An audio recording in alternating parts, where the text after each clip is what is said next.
എത്ര തലമുറകളാണ് നോയമ്പെടുക്കുന്നവർ എത്ര പേരുണ്ട്?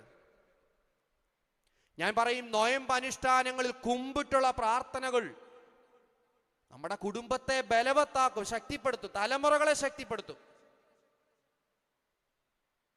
നമുക്കതെല്ലാം നമ്മൾ മാറ്റി, അനുഗ്രഹങ്ങളെല്ലാം നമ്മൾ മാറ്റിവെച്ചു.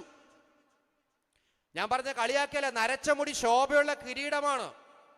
അവരന്തി ഉറങ്ങുന്നത് ശരണാലയം, അവരാണ് അനുഗ്രഹം വീടിന്റെ. ഈ കുഞ്ഞുങ്ങൾ വഴിതെറ്റാൻ കാരണം എന്താ? ഭാര്യയും ഭർത്താവും 2 പിള്ളേരുമുണ്ട്. അനുഭവങ്ങളില്ല പുതിയ തലമുറയ്ക്ക്.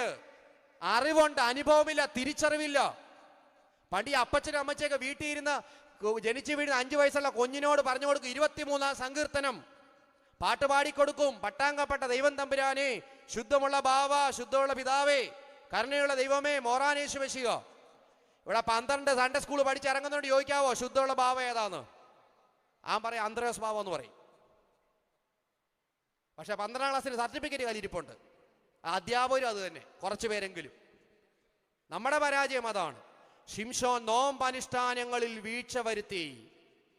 നോയമ്പും അനുഷ്ഠാനങ്ങളും നമ്മെ ശക്തിപ്പെടുത്തും. നാം വേർതിരിക്കപ്പെട്ടവരാണ്.